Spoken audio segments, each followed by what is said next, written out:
Welcome to our first summer series webinar of the 2023. Hello, Annalisa. I was just talking to many of you in Zoom and emails this morning. Thank you for being here for our first session. We're talking about ethics and employability skills. How do we combine the two so we can teach both at the same time? And we're going to go through several real world ethics situations, and I want to have some discussion in the chat. I'm Danny Rubin. I'm the founder of our company. We're called Rubin. We're based in Virginia Beach. Many of you, raise your hand if you've been to one of our webinars before, one of our dream job webinars during the school year, where we talk with students about different jobs and the employability skills necessary in those jobs. And in the summertime, we like to do more of a instructor-focused sessions on skills that you could teach in the fall. And so how many of you make ethics is a big piece of the curriculum or the school's philosophy? Let me see some hands. Like, how does ethics weave itself in? And I'm curious, for my knowledge and for the group's knowledge, please share in the chat how you've made ethics a cornerstone of your teaching or of the CTE curriculum or just the broader curriculum. I'm curious to know, because we receive a lot of inquiry from teachers about ethics. And so over this past school year, we developed a whole series of ethical conversations that we provide through our company's learning management platform, which is called Emerge. And so I'd love to know how it worked its way into what you do. I see from Catherine, honesty on resumes and in interviews. Well, that's good, because we're going to talk about, I believe, a couple of those today, and ways that you could sort of those what would you do situations. So before we dive into that, I want to share a few news and notes and the resources for today's session. So the first thing is what we're doing today, plus some other conversations we want to give you. If you've been to our sessions before, we always give you the resources that we cover in the session. So you're not just limited to the webinar itself with your class, you can actually take these resources and use them. So we're going to cover today email writing, resumes, job interviews, and internships, and ethical dilemmas inside of each one. But if you'd like these topics and some others to have with you as a Google Drive, this is how we do it, keeps it simple. So go to the chat right now, please. If you'd like these resources, type the word interested right now and your email address. Interested and your email address. And for those of you who are new to our material, brand new to our community, what we like to do tomorrow, the next day, Wednesday, is to speak with you for 5 minutes, point you in the direction of these resources, look at them with you, discuss briefly how it could help your ethical curriculum efforts, and then you can share this with your school. Okay, so interested and your email address. And if you're new to us, look on your calendar today for an invite. If the time's not good, just request a new one, but it's a really short conversation, and then you have what you need. Okay, so thank you to those who put their information. We will provide it to everybody who's asking for it over the next 24 hours. And if you're watching this on a recording, those of you who will be, many people do, you can also have the resource. Just email us with the subject line of Rubin Ethics Resources. So a couple more little quick hits, and then we're going to get into our conversation. We mentioned in our emails that we are doing several professional learning opportunities this summer. The next one is July 11th. And we're going to be talking about how to communicate with authenticity in a ChatGPT AI-driven world. How many of you were rattled over this past year by the introduction of ChatGPT to the universe? And it came through like a tornado, and students got their hands on it, and everybody's using it. And how do we keep it in the class, out of the class? What do we do? Well, the fact is that whether we use it or we don't use it, we have to make sure that our unique, authentic voice comes through in our words. We can't have AI tools writing for us and then it won't feel like us. How do we combine technology with our own personal approach to communication so we can retain a sense of identity in a world that's trying to make us robots and have robots talk to robots? We're going to talk about that, and I hope you'll join us on July 11th. And lastly, everyone here today will be sending out a certificate on Wednesday that you were here. So you get that hour of continuing education time. So look out in your email for the certificate coming to you on Wednesday morning. Okay, so a few news and notes, and I hope you'll stick with us and join us throughout the summer. We'd love to have you, and keep telling your colleagues as well that these are free and they're an hour and they're, hopefully you believe, high quality. And we would just love to have you a part of that. So what we're going to do, as I said, is we're going to go through several ethical conversations. And I want to scroll back up in the chat because a couple people commented on the value of ethics. Let me get back past the email addresses. We had Katie in California. We're medical classes. That's all. Ethics is in all classes, respect and honesty. And Amy in North Carolina says ethics is included in our CTE employability skills. It's a national competency from the National Career Development Association's Facilitating Career Development course, which is a licensure requirement for career development coordinators. Okay, great. So I like how it's embedded in instruction, embedded in licensure, and just, obviously a skill we want to impress upon students before they graduate, to lead with an ethical mindset. And so what we're going to start with, and what I'm going to take you to, is as I mentioned, we have a curriculum called Emerge, which some of you have. It can live in your LMS, in Canvas, Schoology, and it can be a resource that is single sign-on integrated to your learning management platform at the school site. And inside of Emerge, we have a series of ethical discussions. And we're going to go through a handful today. And I want to really sort of challenge the group. I want to have an ethical conversation with you. And I want you to see how you would bring this into your classroom. And we'll have a dialogue about each one. We're going to go through 4 of them. If we have time, maybe another. We'll see where we are. But let's start with email etiquette.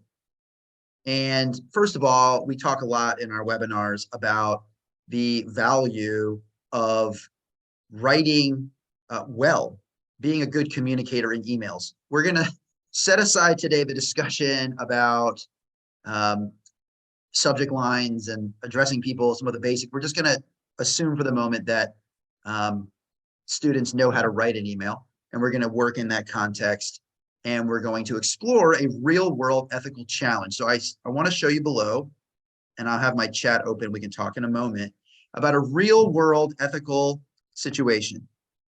You receive an email forward from your boss about a team project. The most recent email in the chain includes the information your boss intended for you to see about the project. However, as you scroll through the messages in the email chain, you notice an exchange between your boss and his colleague about your closest coworker, Angela. The exchange includes a discussion about Angela being passed over for a promotion and potentially relocated to a different state. You realize you are not supposed to see emails about Angela and are not sure what to do. The situation is none of your business, but you have a good relationship with Angela and know she would want to hear this information. So here's my first question to the group. And we have discussion questions alongside each of these etiquette or ethical prompts. Should you tell Angela about the messages you saw regarding her job status? I want to open up the chat. And if somebody's feeling really passionate, I might even turn on your microphone. We can do that in this type of setting, I think, yes. So let's just start. Should she tell Angela, or should she stay quiet? Or should he or she, I should say? Should the coworker tell Angela or not? Catherine says, don't tell. Can you explain why? You can type it.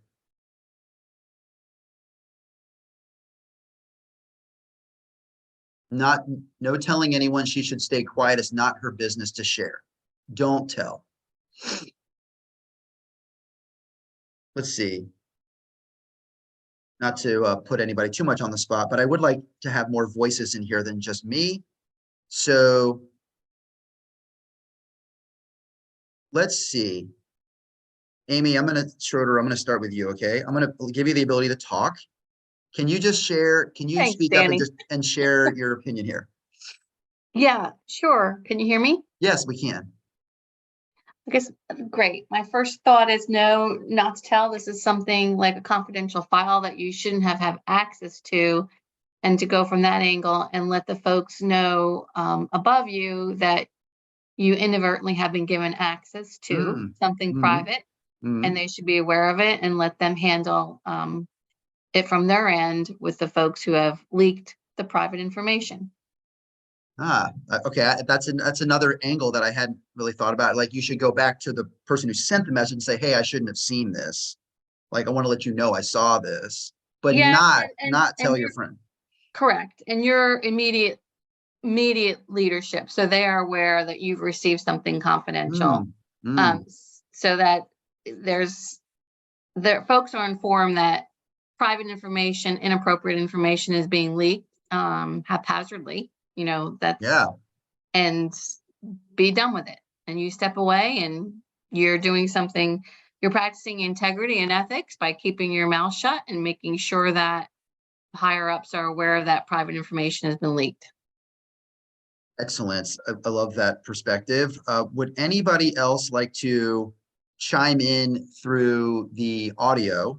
If so, tell me in the chat and I will turn on your mic. We'll hear from another voice if you'd like. I got to say, anybody ever watched the show Frasier back in the day? I feel like I'm Dr. Frasier Crane, like taking callers in a radio show. Caller, you're live. So let's see. Anybody else would like to comment here and make a comment on this through the audio? We have some good comments here. Like Cindy says, it depends on how close they are. I would hope a close coworker would tell me. So this, there's different sides of this conversation.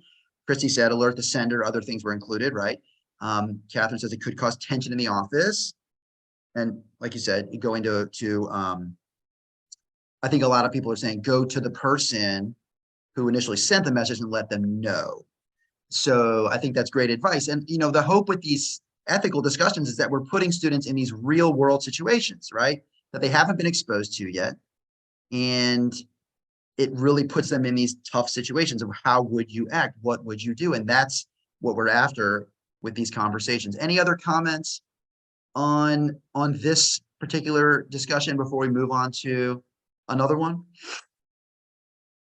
This is sort of new here, doing it like this. I haven't led a webinar quite like this before, but I want as much participation as possible. And I hope you can see. In fact, let me just ask you this as I go to the next one. How would you use this type of ethical dilemma? Where would it fit into your class time or your advisory time or your CTSO time? Or where would you take this? Where would it live? Tell me in the chat. How would this find its way into your school day or extracurriculars? A Canvas discussion board or assignment, medical courses or education and training course? Okay, just Yvette says, so would it be unethical to tell the coworker if you were close friends with the coworker? Well, this is the debate, right? A lot of people in this group feel that's not ethical, that it's not your business. You should stay private and go back to the person who sent the original message. This is the issue. This is the debate. And I think it's healthy for students to debate. And I do want to say that we do provide in here some sort of suggested outcomes. Again, not the only outcome, but we do have a teacher guide for these that say, here's one way to approach it. Thank you, Yvette. In-person discussion, internships, leadership training, internship class, lunch and learn, NTHS meeting.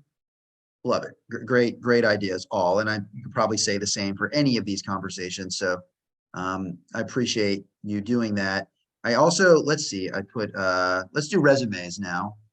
And I know, Catherine, I saw you, several of you specifically talked about resume ethics. So let's read another one. Over the summer, you were an intern at an environmental nonprofit. One of the main projects was a river cleanup outside of the city. Your supervisor was a project manager, but he put you in charge of most aspects of the project. Your tasks included create a schedule for the cleanup process, assign roles for the project, coordinate with city officials, obtain and manage supplies. On your resume, you decide to list yourself as the project manager, even though the title is technically your supervisor's role. However, you did most of the work and feel project manager title is more appropriate than intern? Is it fair or truthful to say you were project manager? Can you put that on your resume? Let's ask the group. I'll again open up to my callers. Big time no. No, no, I would not. No, no. Enumerate on what skills you perform, not take the position title. So a resounding no. Use the intern title, but explain this in the resume or cover letter. A lot of no's. When they check references, it will come out. You can put a lot of, I'm trying to follow the chat as fast as I can. I would put project intern, but definitely list the skills and activities that I did. Now, here's the question. I think for you and me, it's pretty clear, but do you think some of your students might say it's okay to take that title? Do you think they might see a gray area there and think it's okay because they did that job, that just makes sense in their mind and not ask anybody? Duke says, sure. Catherine says, yes, and I hope not. They definitely would want to take the title, right? Because titles are a big deal. You know, we're all in student organizations, you're president, you're vice president, you're the chair. They don't often realize people will indeed follow up. So let's say that the student felt very strongly about showing that title. Is it appropriate to ask the supervisor if that title's okay? Would the supervisor be like, absolutely not, that's not what I hired you for? Would you tell the student, don't even ask that question? Stick to your job, stick to your title. Don't even bother. Don't even go to the boss and ask that question. Nicole says that's unprofessional. Because this often happens in jobs, right? And I'll turn this off for the moment. This often happens in jobs where you feel like you're doing more than what you were hired to do. Raise your hand if you've ever had a job where what you signed up for and what you ended up doing became very different things, right? It became much more than you anticipated. And you feel like you're being underappreciated or underpaid. And you want to feel like you can tell the honest story about what you were doing. Well, I was basically running the whole project. So really, I'm the project. I was more than an intern. That's not what I was signed up to do.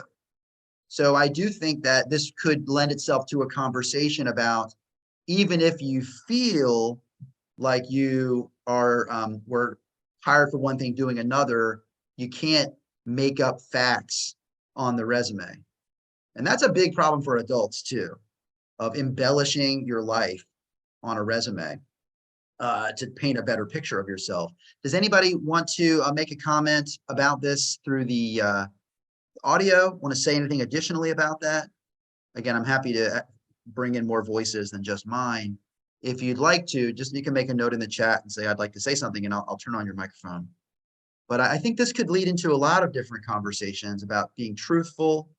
And sometimes in life, you know, it's more than you bargained for. It's harder than you thought. It's not fair, right?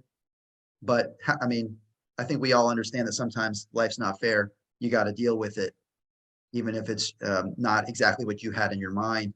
Wendy, and make sure you're pleased that you're doing commenting to everyone, not just the hosts and panelists. But Wendy says, students today were raised in an environment where facts are considered to be subjective. That is a great point. That's dangerous, right? What is truth? And not to get into a political conversation about it or anything beyond just what is true and what is fact and what's opinion. And job titles are very important. And we have to be careful what we call ourselves. Because like somebody mentioned in the chat, you know, students, this is another chance to talk about what it means to check references, right? And then somebody would call that supervisor and say, looks like I see here your intern says they were project manager. They wrote that, right? And that's when rubber meets the road. So I agree with the majority of the group that honesty is the best policy, but I do think it brings up a lot of discussions that students would benefit from hearing. So I appreciate the dialogue there. Let's do a couple more. I know we also talked about internships. Where'd that go? Internships. Let's read another one. You are one of the new interns at Acme Corporation for the summer. You work for over a month and have formed a strong relationship with your supervisor. You feel hopeful and confident about a full-time position with Acme Corporation in the fall. One day while you prepare coffee in the common office area, you overhear a supervisor talking to another employee as he shows the employee a picture on his phone. The picture shows a fellow intern in a revealing outfit on vacation, and your supervisor jokes about giving her the open position in the fall. You know the joke is inappropriate, but you don't want to compromise your supervisor's reputation and possibly ruin the relationship you've worked hard to build. On the other hand, you want the open position and are now concerned the female intern may land the job based on the supervisor's preferential treatment. So if you were the intern in this situation, what would you do? Would you say anything to anybody? Would you stay quiet and hope that you're selected? Would you go to another supervisor and explain what you saw, even though you're just an intern and not even technically a full-time employee? What would you do in this situation as an intern? What would be the move? I'd love to know the thoughts in the group. Take your time in the chat. You know, again, sort of overhearing something that wasn't intended for you, but it would impact you this time. It could impact you. The previous situation was, well, it doesn't involve you, but you know the person. Now it could impact. I would likely ask myself, do I really want to work for an individual like that? If they talk about one intern, what is to say they're not talking about you as well? I definitely want to find a way to report it anonymously. Thank you, Annalisa. Not a place I would want my students to work at. You know, this stuff happens. Run, says Irma. I would alert another supervisor.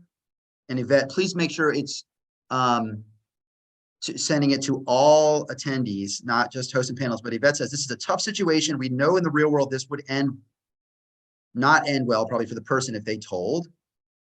Cindy says, I would think of moving on. Amy says, run. Move into the area so you can be seen by having those conversations. If you feel have a strong relationship with the supervisor, it would warrant an honest conversation. Right, Yvette says it would not end well. So if you brought it up and said something, it probably wouldn't end well. The fact that it involves you is less relevant than the fact that the other intern may be exploited. Would request a private meeting. I like that, Wendy, a private meeting and address it. Like, this is what I saw. I do think that there's a good chance that if you do bring it up, it probably would harm your ability to work there in the future, or maybe not, but maybe that doesn't matter here. Maybe what matters as an ethical discussion is just doing what's right.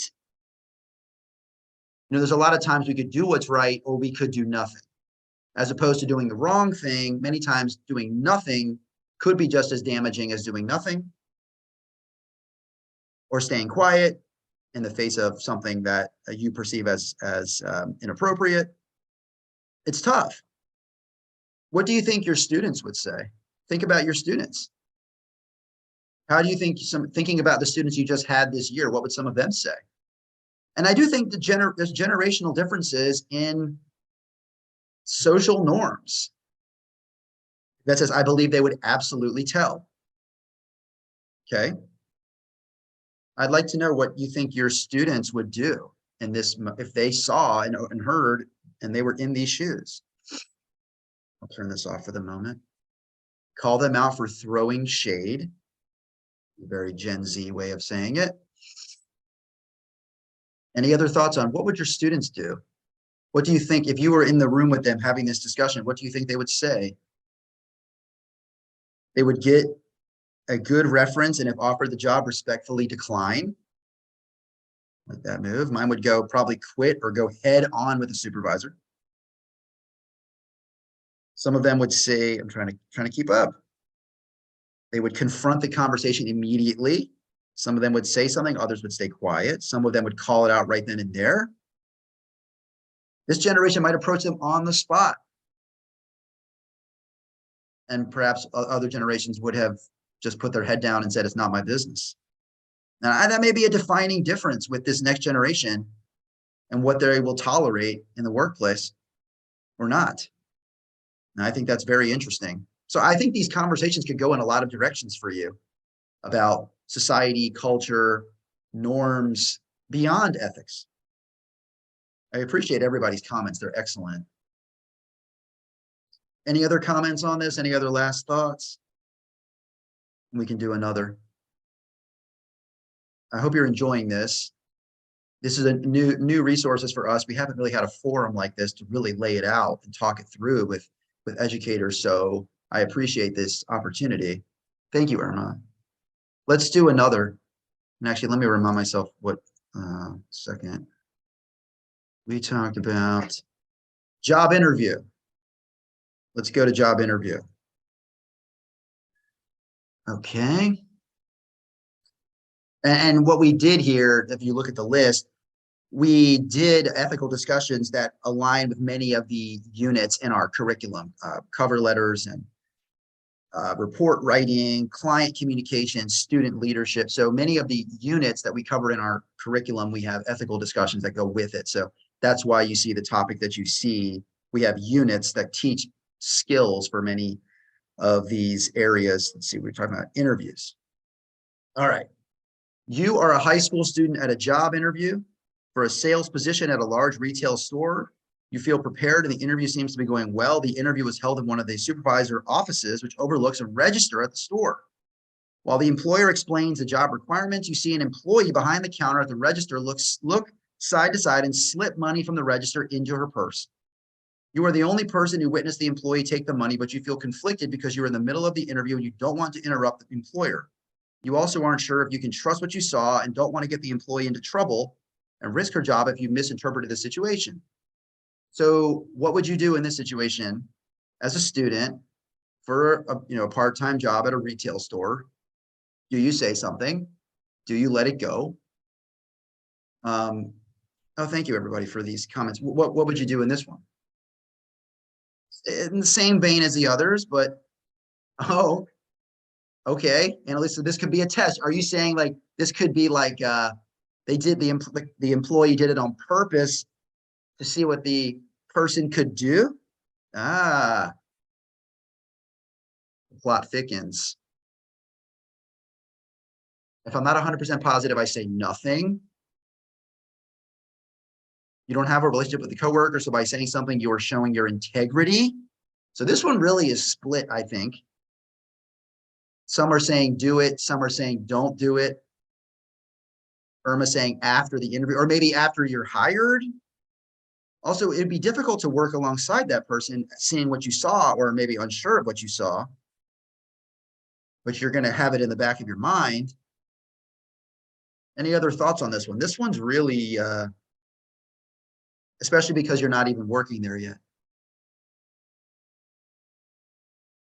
Yes. I'll pull up. We do have the, and again, we're offering potential suggestions here. We are not in any way saying that it is the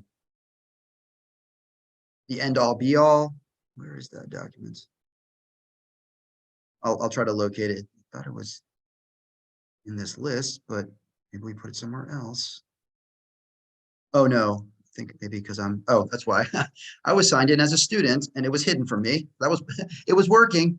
The student mode was working. Here it is. I'm like, where did it go? So we do provide, again, we are not in any way telling you that a definitive answer, but we said in this case, you should not interrupt the interview to have the supervisor investigate an employee. Keep the focus on you and your opportunity. Once you're in the job, you have greater standing to alert the supervisor to questionable behavior. Most importantly, you want to alert your supervisor about issues of theft in general rather than call out a single employee, especially if you can't prove what you saw with your own eyes. So what we're saying is you may want to tell the supervisor, hey, you may want to be aware of theft, but not exactly call somebody out because you're not sure of what you saw. So that's one approach. We do provide short prompts for the teacher that you could refer to. Yes, thank you. And I was looking in the site as a student, so it took away that page. But let me read some more comments and we'll do another.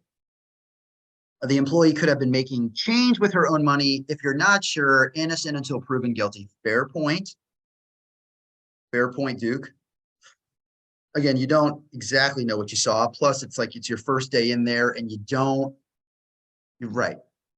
Right, Yvette, and we did give the context clue that we're kind of looking around, making sure nobody noticed them. Nevertheless, no, it's tough. It's tough. But I think, you know, we really worked hard at this ethical unit. We don't want to give answers that are completely obvious. We tried hard to make them fuzzy so that it would elicit better dialogue from the students and challenge assumptions, challenge their views, or maybe we learn from their views, which I'm also hearing a lot, you know, in the chat here. So let's do one more and see where we're at. And I want to share one other thing with the group. I saw a cashier take a $20 bill from a customer and slip it into his pocket. He looked around before that, but didn't notice me. Better to get another employee to make change for you. Yes. Especially, you know, working at a register. Yeah, I appreciate all of these comments. They're really great. Let's do one more. How about, there's a lot to choose from here, but how about student leadership? Would anybody like to see that one? I'm sure you have some student, you know, a lot of students in leadership roles. Let's see that one. Jane is a junior in high school and a member of her school's business club. I didn't say DECA or FBLA, but you know what I'm talking about, right? She will participate in a marketing competition at the state conference in 2 months. One of Jane's best friends, Sally, is a senior, participated in the same competition last year. One day after school, Jane receives this email from Sally. Hey, Jane, I know the state business competition is coming up, so I thought I would share my notes from last year. I know what the judges are looking for this year because I heard the judges speaking to each other at the end of last year's conference. I thought it would help with your studying process to help you prepare. Check out my notes here. I hope the inside info helps you out. Sally. Jane didn't ask Sally for the information, but feels it would be a great help as she prepares for the competition. Jane prints the notes and decides to read over everything tonight. So here's the question. Should she look at the notes from last year's competition or not? And this is, you know, this is like passing notes back from one class to the previous class, giving answers and giving information because the student who's the junior went through the class and gives it to the sophomore, right? This is going on forever. Okay, helpful guidance, not test answers. Okay. How else do people feel about this? Is it fine to look at and remember I said she heard the judges speaking to each other. So it's like are you supposed to hear the judges talking to each other or not? Should you know what they're saying or not? Ask the state advisor if the notes are published for everyone. Okay. Nicole says, I don't feel like she's breaking any rules. Are they published? Okay, Duke asked the same question. So let's say they're not published. They're not published. It's just from one person to another person, like a secret binder. Does that change anything for you? If it's not for public consumption, Ellen says it's okay. Right, we're saying it's not test answers, right? It's a difference. It's not answers to an exam, but it is sort of insights as to the judge's thinking.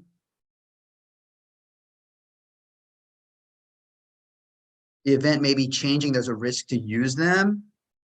Okay. Okay.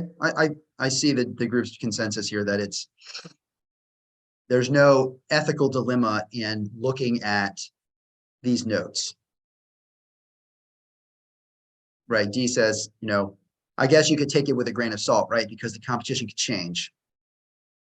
And you have to use it for what it's worth and then expect to have to pivot. Speak or ask for guidance from the advisor or state rep before you'd look at it.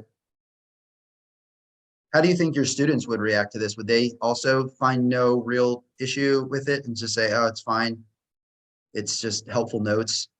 Or would they have any hesitation? Students would think it's fine.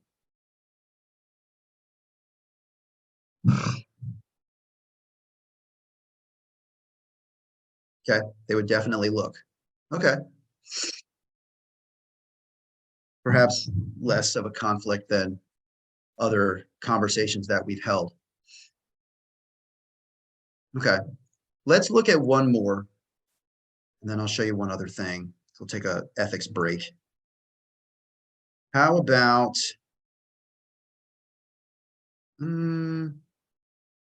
let's see, let's do report writing.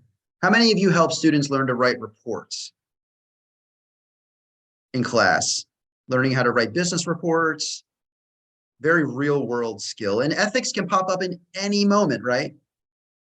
So let's read one more. You're an intern at Acme Corporation, and your supervisor has put you in charge of planning a community outreach event. You've worked on the project for 1 month, and your supervisor asks for a status progress report on the project by Monday. While you have completed the important task assigned to you, one of your colleagues who was involved with the project has fallen behind on 2 tasks that were supposed to be done by now. You decide to take care of your colleague's tasks so they can be marked as complete on the report for Monday. You didn't tell your colleague you completed the 2 tasks, but your supervisor can see which person completed each task. In that way, it may appear that your colleague is irresponsible and you had to take over. However, it's possible your colleague intended to do the work at a later date while you assumed it wouldn't get done. Is it fair for you to complete the 2 tasks assigned to your colleague without letting the person know? Why or why not? And I know you have these discussions in class about project management and some people pulling their weight and other people not. But if it's going to get done, you got to just do it yourself. Is that right or not? He says it's not fair to do the work of your teammate. You have to talk to the other person and ask them when they plan to get it done. So we're hearing that you should have gone to that person and communicated your concern instead of just doing the work just to make sure it's finished. But this is a very real world thing, and I'm sure we've all been in this situation. Somebody's not getting it done. You're like, I'm just going to do it. Not fair. You should likely talk to the other students, see what the issue is and why it's not getting done, and communicate solutions together. No need to do the work. Check with the other coworker. You've only been asked to give a progress report, not a final report. Good point. Document that you spoke to the person. Everyone should be responsible. Tactfully note that it hasn't been done and offer to help them catch up. Have due dates for each stage. Talk about process ahead of time. Great. And again, I hope that this conversation it would lead to discussions about project management and about assigning roles, assigning due dates, clear communication on projects. That's another way that this could go, that you have discussion about that, because we've made videos on that. We have discussion about that in the curriculum, talking about project management, assigning roles, assigning responsibilities, holding people accountable. This might flow into that type of discussion too. Have checkpoints throughout the process, see if everyone's on task. That's great. Yeah, please keep the comments coming. I'm loving all the dialogue here. And I and I hope that you can see yourself using these resources during the school year or in the summer. I know there's some summer school going on, right? So you could try it out tomorrow. And again, we're gonna, those of you who ask, and I'll remind you at the end that you can, we're gonna give these out today, and you can take many of these and start using them with students in a Google Drive. I want to share one more thing, because at our company, Rubin, we're doing some really interesting things to help students, and I want to show you our newest project because we're about to roll it out in the fall, and I want you to be aware if you want to share this with your school. So how many people here are familiar with Grammarly? Any hands up for Grammarly, like a grammar tool? in your emails. So we have developed a tool like that, but instead of grammar and spelling, it does etiquette. It looks for etiquette fixes in real time. And I want you to see what it is. I want your opinion. And if you'd like to, trial it and like explore it, then you can do that this summer or in the fall. So let me show you what it is. It's called Propel. Okay. And I have a video here of me, but it's me in a recording, not me, really talking. And I want to show you a sample message and I'll show you how it works. So here's a typical, a common message from a student, right? How many of you have seen the whole email in the subject line? I have a question about an assignment. I want to know if you're free to help me. Thanks. Or the message itself looks like a text, right? No formality, no structure, just this is what it is. So watch this short video, watch the bottom of the screen. It's called Propel, and I want you to see what happens. Their reputation. And so you'll notice that on the bottom of the email, we have a green Propel icon that's blinking. It wants the person to check several professional skills. And so we click on the P, the Propel, and it will load and generate several light bulbs in certain spots where it wants the person to consider making corrections. So the first one we click on is about the subject line. It says the subject line is too long. Use the subject line only to summarize your message with some sample subject lines to consider as a basis or a model. And so it's asking the person it's not writing for you. It is asking you to learn how to be more appropriate in your subject line. Let's check out a couple more of these light bulbs. Another one saying, you should say good morning, good afternoon, or good evening. Have a greeting at the start of your message. In addition to that, it's encouraging the person to say Mr., Ms., Doctor, Professor, address the person with a formal title, or consider doing so, as opposed to just starting the message without any kind of greeting or formality. And one more light bulb at the bottom, it recognizes there's no proper closing line. Thanks so much. I hope to hear from you. I look forward to hearing from you soon. All right. I'm going to go to the chat. Can you just give me your thoughts? I'm here for your feedback. What do you think of that tool and what you saw? I'd love to know. And so this is a Gmail or an Outlook tool. Okay. It is for either platform. It does more rules than that, but those are some of the main ones it checks for. And it will blink at the student for very first email drafts. It will not blink at them all day in every single response, just from those blank emails they have to fill in with all the parts. It'll be analyzing their work, and it does not save personally identifiable information. It does not save sensitive information like phone numbers, addresses, email addresses. It doesn't save that. It's just in the moment scanning and analyzing their work. So this is something very new from us outside of what we've ever done. We've done curriculum. That's really who we are, but this is a totally different tool that can live outside of the classroom and help students at any time of day. And yes, this would require a conversation with technical folks and your school system to evaluate. But again, this is a Gmail or Outlook extension. It's already available as an extension. Like if you went to Google right now and search for Propel from Rubin, you would find it. We are in the process of rolling this out with several schools in the fall. And I would just wanted to take a pulse here. So if you're, and that's a good question. It does run manually when it runs whenever you've drafted and you pause from typing.